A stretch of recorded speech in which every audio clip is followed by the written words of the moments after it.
Hello दोस्तों, अर्नो maths academy पर आप सभी का स्वागत है। तो आइए आज की क्लास को शुरू करते हैं, रेशियो एंड प्रोपोर्शन। तो आज की क्लास में हम लोग ये सीखेंगे कि प्रथमानुपाती, मध्यानुपाती और तृतीयानुपाती या चतुर्थानुपाती कैसे निकालते हैं। तो आइए समझते हैं क्वेश्चन को। मान लीजिए आपके पास दो नंबर है, let a number A and B. आपके पास दो नंबर हैं ए और बी, आपको निकालना है प्रथमानुपाती। तो क्या लिखना है आपको? प्रथमानुपाती। यानी अगर आपको प्रथमानुपाती निकालना है तो यानी ए के पहले आपको यक्स मानना पड़ेगा, यानी कि एक्स ए एंड बी। अब आपको करना यह है कि यक्स में आप दूसरे नंबर से भाग लगा दीजिए और दूसरे नंबर में आप तीसरे नंबर का भाग लगा दीजिए। फाइनली ये देखेंगे x बराबर हो जाएगा ए स्क्वायर अपान बी। यानी कि आपका ये कॉन्सेप्ट बन चुका है, जब भी आपसे प्रथमानुपाती पूछा जाएगा पहले नंबर का स्क्वायर कर देना है, उसके बाद दूसरे नंबर से भाग लगा देना है। जैसे मान लीजिए आपके पास एक क्वेश्चन है यहाँ पर कि दो और तीन का प्रथमानुपाती क्या होगा। प्रथमानुपाती क्या होगा, यह क्वेश्चन बनाना है। तो अभी आपको मैंने बताया, जब भी आपको प्रथमानुपाती निकालना है तो क्या करेंगे, आप पहले नंबर का स्क्वायर कर देंगे, यानी दो का स्क्वायर बटा कितना कर देंगे, सेकंड नंबर कितना हो जाएगा, तीन, यानी दो का स्क्वायर चार हो जाएगा बटा तीन।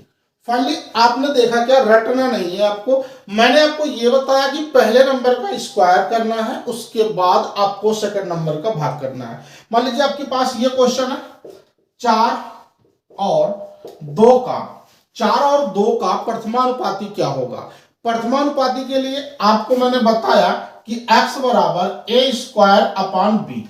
ये आपका कॉन्सेप्ट बना हुआ है, मतलब इस 4 का स्क्वायर कर लेना है अपान बी से भाग देना है 2 से। 4 का स्क्वायर कितना होगा, 16 बटा 2। फाइनली आपका आंसर कितना आ जाएगा, 8 आ जाएगा।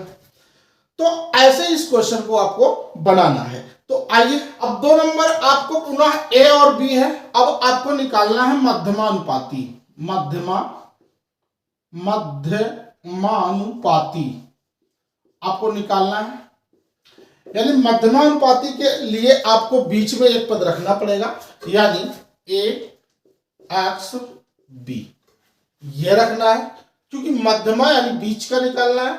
तो आपको कॉन्सेप्ट ये करना है कि पहले नंबर में आपको दूसरे नंबर का भाग करना है और दूसरे नंबर में आपको तीसरे नंबर से भाग लगाना है।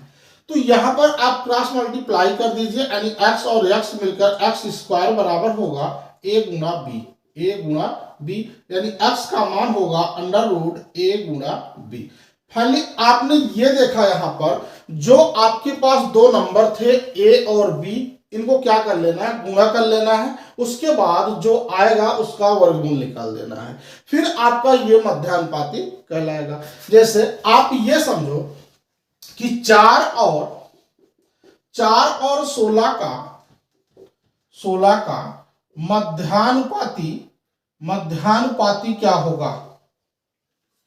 तो अभी मैंने आपको यह बताया कि 4 और 16 को आपस में गुणा कर लेंगे, उसके बाद आपको स्क्वायर रूट लगा देना है, यानी 16 गुणे 4 कितना होगा, 64। 64 का वर्गमूल कितना बन जाएगा, 8। फाइनली आपने देखा कि इस क्वेश्चन का आंसर कितना आ चुका है, 8 आ चुका है।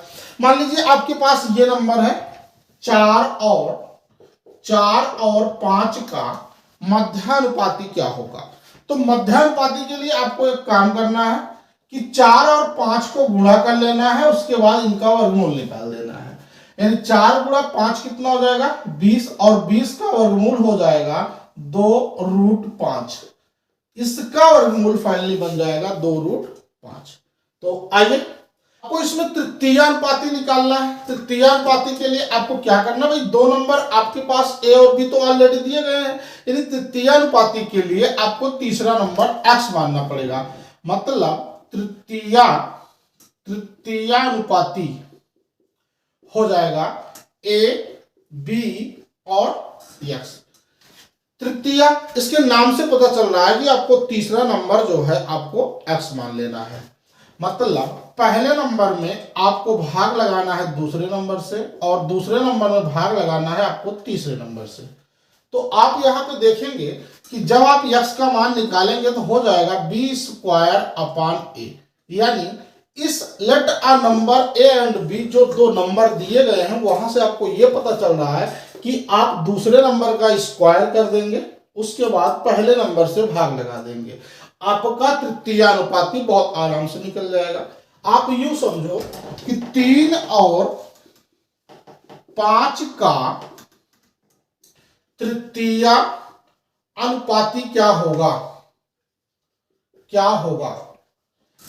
तो तृतीय अनुपाती के लिए सेकंड नंबर का स्क्वायर रखना है अपान पहला नंबर। 5 का स्क्वायर 25 बटा कितना हो जाएगा 3, यानी 3 अट्ठे 24, 1 25 बटा 3, 8 सही 1 बटा 3 आपका आंसर हो गया। अब क्वेश्चन चाहे वो दशमलव में हो या मिक्स में हो, यानी किसी भी कंडीशन में हो, रूल यही फॉलो करना है आपको, सेकंड नंबर का स्क्वायर अपान फर्स्ट नंबर। तो आइए चतुर्थानुपाती बनाते हैं और देखते हैं हम लोग कैसे बनाएंगे चतुर्थानुपाती।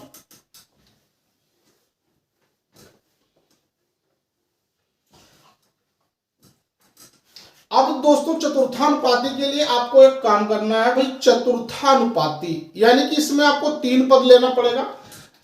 तो आइए मानते हैं let a number A B और सी, तीसरा नंबर आप सी मान लेंगे, ठीक है। उसके बाद आपको चतुर्थानुपाती निकालना है, चतुर्थानुपाती। तो आप क्या करेंगे, ए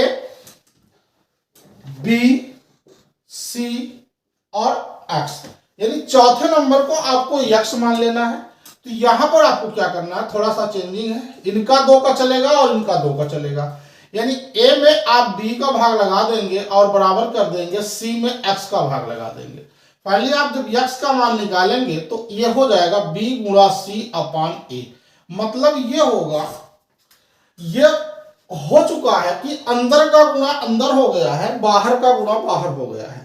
यानी क्वेश्चन के माध्यम से समझो कि दो जो अंदर नंबर है बी और सी, इनको आपस में गुणा करके इस पहले नंबर से आप भाग लगा देंगे, आपका चतुर्थानुपाती निकल जाएगा। जैसे क्वेश्चन समझो कि आपके पास 2, 3 और 4, ये है क्वेश्चन, और चतुर्थानुपाती यानी एक्स आपको निकालना है। तो अभी मैंने आपको क्या बताया, इन दोनों का गुणा कर लेंगे, 4 3 12, और पहले नंबर से आप भाग लगा देंगे, कितना हो जाएगा 6, यानी आपका आंसर कितना हो गया 6 हो गया। आइए और एक क्वेश्चन बनाते हैं हम लोग कि 4 3 5 का चतुर्थानुपाती क्या होगा। जब भी चतुर्थानुपाती की बात आएगी तो हम चौथा पद यक्स मान लेंगे, यानी कि ये पद आपका कितना हो जाएगा यक्स हो जाएगा।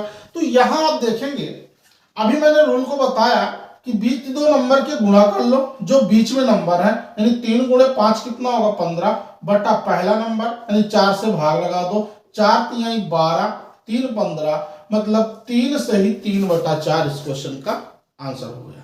मुझे उम्मीद है कि आपको यह क्वेश्चन समझ में आ गया होगा। रटना नहीं है, बिल्कुल कॉन्सेप्चुअल है, पहले आप चीजों को समझो कि ये कॉन्सेप्ट बन कैसे रहे हैं, फिर आप फाइनली आंसर बता सकते हैं। आइए मान लीजिए आपके पास 2 नंबर है, वो 2 नंबर है ए और बी, ए और बी 2 नंबर है, और आपसे पूछा जाए डुप्लीकेट रेशियो क्या होगा, यानी वर्गानुपाती निकालना है। वर्गानुपाती यानी इसको कहते हैं डुप्लीकेट रेशियो, डुप्लीकेट रेशियो। तो इसके लिए आपको कॉन्सेप्ट तैयार करना है। वर्गानुपाती में केवल जो नंबर दिए गए हैं उन्हीं का आपको स्क्वायर कर देना है, ए स्क्वायर रेशियो बी स्क्वायर। ये आपको ध्यान रखना है, जब भी वर्गानुपाती की बात करेगा तो पहले नंबर का स्क्वायर अनुपात सेकंड नंबर का स्क्वायर बना देना है। अब क्वेश्चन पर चलते हैं। मान लीजिए आपको क्वेश्चन दिया गया 2 और 3 का वर्गानुपाती क्या होगा। तो इसके लिए आपको करना क्या है भाई, ए के स्थान पे 2 है, 2 लगा दीजिए, 2 का स्क्वायर कर दो। बी के स्थान पे 3 है, 3 का स्क्वायर कर दो, यानी 2 का स्क्वायर 4, 3 का स्क्वायर कितना हो जाएगा 9। फाइनली आप देख पा रहे हैं कि इस क्वेश्चन का आंसर आ चुका है 4:9। ठीक है, और भी क्वेश्चन देख लीजिए आप। मान लीजिए 8 है, और 15 है का वर्गानुपाती बताना है। तो फाइनली आपको रखना क्या है, ए स्क्वायर यानी पहले नंबर का स्क्वायर अनुपात सेकंड नंबर का स्क्वायर, 8 का स्क्वायर 64 बन जाएगा, 15 का स्क्वायर कितना हो जाएगा 225। फाइनली आप क्वेश्चन का आंसर हो चुका है 64 अनुपात 225। केवल यह कॉन्सेप्ट काम करेगा वर्गानुपाती के लिए। आइए आगे पढ़ते हैं। आपके पास दो नंबर हैं, let a number A and B, A and B, A और बी आपके पास दो नंबर हैं और आपको क्या बताना है, आधानुपात, सब डुप्लीकेट रेशियो यानी आधानुपात जिनको हम कहते हैं सब डुप्लीकेट रेशियो।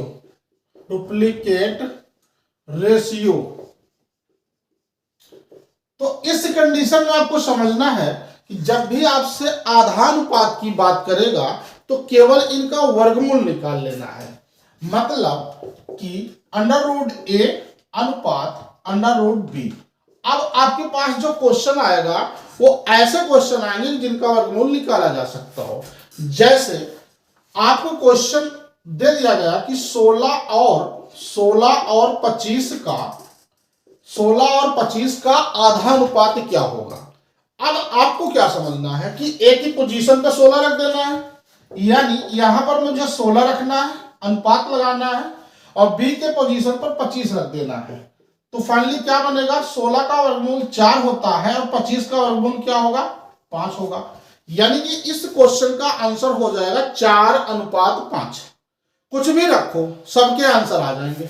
मान लीजिए आपके पास ये क्वेश्चन है 6.25 एंड 2.25, इनका आपको आधानुपात बताना है। कॉन्सेप्ट आपको समझ में आ गया होगा। करना क्या है भाई, ए के पोजीशन पे आपको 6.25 रख लेना है, उसके बाद इसका वर्गमूल निकाल दो। बी के पोजीशन पे 2.25 और इनका वर्गमूल निकाल दो। अब पता है 6.25 का वर्गमूल कितना हो जाएगा, 2.5 हो जाएगा, इसका हो जाएगा 1.5, यानी दशमलव हटा देंगे तो कितना बनेगा 25:15। इनको आप सरल कर दो, 5 5 25, 5 3 15, यानी कि यहां देख पा रहे हैं इस क्वेश्चन का फाइनल आंसर कितना हो जाएगा 5:3 आ चुका है। तो यूं ही आप इस क्वेश्चन के आंसर बता सकते हैं। केवल आपको कॉन्सेप्ट ध्यान रखना है तो बहुत ही आसानी से क्वेश्चन बना सकते हैं। तो चलिए और आगे बढ़ते हैं। मान लीजिए आपके पास यही दो नंबर हैं ए और बी, और आपसे पूछा जाए तिहाई अनुपात क्या होगा, तिहाई अनुपात क्या बनेगा, तिहाई अनुपात क्या होगा, यानी ट्रिप्लीकेट रेशियो पूछ रखा है, ट्रिप्लीकेट रेशियो। तो ट्रिप्लीकेट का रेशियो का मतलब होगा यहां पे जो नंबर है आपके पास ए और बी, यानी ए का क्यूब रेशियो बी का क्यूब। सबसे पहले आप कॉन्सेप्ट को बनाइए, ठीक है। केवल ए जो नंबर दिए हैं उनका क्यूब कर देना है, मतलब ए का क्यूब रेशियो बी का क्यूब। अब जो भी नंबर है आपके पास, मान लीजिए आपके पास नंबर है 3 और 4 का तिहाई अनुपात ज्ञात करो। तो ऐसी कंडीशन में ए के स्थान पर 3 फिट कर दो, 3 का क्यूब, बी के स्थान पर 4 फिट कर दो, 4 का क्यूब बन गया। अब 3 की पावर क्यूब कितना होगा, 3 3 9 3 27 बन जाएगा। 4 का क्यूब का मतलब 4 चौका 16 चौका 64। इस क्वेश्चन का आंसर हो गया 27:64। और भी नंबर ले सकते हैं आप। मान लीजिए 5 और 6 का तिहाई अनुपात ज्ञात करो। तो ऐसी कंडीशन में आपको क्या करना है, मैंने कॉन्सेप्ट बताया अभी आपको। जब भी तिहाई अनुपात की बात करेगा तो आप समझ जाइए ए का क्यूब रेशियो बी का क्यूब होगा, यानी ए के स्थान पे 5 का क्यूब रख देंगे, बी के स्थान पे 6 का क्यूब रख देंगे। 5 का क्यूब कितना हो जाएगा 125 बन जाएगा, 6 का क्यूब कितना हो जाएगा 6 6 36 6 216, यानी 125:216। अब इसी का जस्ट अपोजिट करना सीखेंगे हम लोग, तिहरा अनुपात कैसे निकालेंगे? अब आपके पास ये दो नंबर हैं ए और बी। ऐसी कंडीशन में आपसे क्वेश्चन में ये पूछा गया तिहरानुपात क्या होगा? तिहरानुपात यानी इनको कहते हैं सब ट्रिप्लिकेट रेशियो। Triplicate ratio. अब सब ट्रिप्लिकेट रेशियो का मतलब आप समझो भाई कि जो नंबर आपको गिवन है ए और बी, इनको क्या करना है? आपको घनमूल निकाल लेना है, यानी क्यूब रूट निकाल लेना है। यानी अब आप इस बात को समझो कि नंबर भी आपको ऐसे मिलेंगे कि जिनका क्यूब रूट बन जाए। ठीक है, तो अभी जो मैंने बताया था उसी का समझ लेते हैं। मान लीजिए 64 है, 64 और 125 का तिहरानुपात क्या होगा? अब यहां पर आपको क्या करना है कि जहां ए है वहां पे 64 फिट कर दो और इनका घनमूल निकाल लो। अनुपात जहां बी है वहां 125 फिट करो, इनका भी घनमूल निकाल लीजिए। यानी 64 का घनमूल कितना होगा? 4 आ जाएगा और 25 का घनमूल कितना हो जाएगा? 5 हो जाएगा। यानी इस क्वेश्चन का आंसर कितना होगा? 4:5 आ गया। यही बात अभी मैंने आपको बताया था सेकंड टाइप वाले क्वेश्चन में। आप उसको समझो कि जैसे आपके पास 216 है और 729 है, इनका आपको तिहरानुपात पता करना है। तिहरानुपात तो वही काम करिए, इनका घनमूल निकाल लो, इनका घनमूल निकाल लो। निकाल सकते हैं भाई। ये किसका है? 6 का क्यूब होता है। ये किसका है? 9 का क्यूब होता है। ठीक है, 6:9। अभी इनको आप सरल कर सकते हैं, हो रहा है तो कर दो। 3 दूना 6 और 3 तिया 9। फाइनली आप देख पा रहे हैं इस क्वेश्चन का आंसर कितना हो जाएगा? 2:3 इस क्वेश्चन का आंसर हो जाएगा। आइए बढ़ते हैं अगले क्वेश्चन की तरफ। अब हम लोग सीखेंगे compound ratio. Compound ratio, compound ratio बहुत इंपॉर्टेंट है, जिसको हम कहते हैं मिश्रित अनुपात। मिश्रित अनुपात, इस क्वेश्चन को आपको समझना है। अब मिश्रित अनुपात के लिए कम से कम 2 अनुपात तो होंगे ही होंगे। ज्यादा कितने भी हो सकते हैं, मतलब कम से कम 2, अधिक से अधिक जितना भी हो, 2 से ज्यादा चाहे जितना हो जाए। तो आपके पास मान लीजिए क्वेश्चन इस फॉर्म में दिया है ए रेशियो बी और सी रेशियो डी और ई रेशियो एफ, इनका कंपाउंड रेशियो क्या बनेगा? ठीक है, मिश्रित अनुपात आपको समझना यह है कि इनका बाहर का गुणा बाहर के साथ कर दो और अंदर का गुणा अंदर के साथ कर दो। मतलब ए गुणा सी गुणा ई अनुपात बी गुणा डी गुणा एफ, आपका फाइनल ये आंसर बन जाएगा। अब आइए क्वेश्चन के रूप में इस क्वेश्चन को बनाते हैं हम लोग। मान लीजिए क्वेश्चन है 2:3, अगला है 4:5, अगला है 6 और 4, इस फॉर्म में दिया गया है। तो मैंने भी आपको यही तो बताया, इनका गुणा यहां कर दो, यानी 4 दूना 8 6 48, मतलब 2 गुणा 4 गुणे 6, ये बन गया। अनुपात में बना दो 3 गुणा 5 गुणा 4, गुणा करके रख दो। सरल हो रहे हैं तो सरल कर दो। 2 चौका 8 6 48 हो जाएगा। यहां कितना हो जाएगा? 48, और यहां हो जाएगा 3 5 15, चौका कितना हो जाएगा? 60, यानी 48:60। तो जो आंसर होता है हमारा सबसे सरलतम रूप होता है। तो आइए इनको सरल करते हैं। देखो 12 चौक 48 और 12 पंचे 60, इस क्वेश्चन का आंसर कितना होगा? 4:5 हो गया। ठीक है, तो आइए दोस्तों कुछ क्वेश्चन को बनाते हैं हम लोग, जो कि क्वेश्चन एग्जाम में आए हुए हैं, तो उन क्वेश्चन को बहुत ही आसानी से बना सकते हैं। आइए दोस्तों इस क्वेश्चन को बनाते हैं हम लोग। यदि 3a = 2b = 4c, देन तो a अनुपात b अनुपात c का मान क्या होगा? ऐसी कंडीशन में आपको समझना है। सबसे पहले ये देखो, जो 3 है a का गुणा हुआ है, और जो 2 है b का गुणा हुआ है, और जो 4 है वो c का गुणा हुआ है। तो आपको करना यह है कि जो नंबर है, जो गुणांक है इनके, यानी 3 2 और 4 का आपको एलसीएम निकाल लेना है। क्या करना है? एलसीएम निकाल देना है। तो एलसीएम का कितना आ जाएगा? 12। अब आपको एक काम करना है कि जो गुणांक है उस एलसीएम में भाग करना है। मतलब इसका गुणांक 3 है तो 3 से 12 में भाग लगाओ, कितनी बार जाएगा? 4 बार जाएगा। जितनी बार जाएगा उसके नीचे मुझे वहां रख देना है, ठीक है। अगर मैं 2 से भाग करूंगा कितनी बार जाएगा? 6 बार जाएगा। अगर मैं 4 से भाग करूं कितनी बार जाएगा? 3 बार जाएगा। यानी आप देख पा रहे हैं इस क्वेश्चन का आंसर कितना आ गया? 4:6:3। क्लियर है ना? तो आइए ऐसे ही नेक्स्ट क्वेश्चन बनाते हैं। यदि 3p बराबर 5q बराबर 15r तो p अनुपात q अनुपात r की वैल्यू क्या होगी? तो दोस्तों ऐसे कंडीशन में आपको मैंने जो बताया रूल वही फॉलो कीजिए आप, कि भाई 3, 5, 15 का आपको एलसीएम पता कर लेना है। एलसीएम कितना आ जाएगा इनका? 15 हो जाएगा। अब आपको एक काम करना है, जो p का गुणांक 3 है यानी यहां वाला नंबर जो है इसमें भाग करो, 5 बार जा रहा है तो 5 आपको लिख देना है। अब 5 से भाग करेंगे, 5 3 15, 3 रख देना है। और r का गुणांक 15 है, 15 इसमें भाग करेंगे, 15 एकम 15।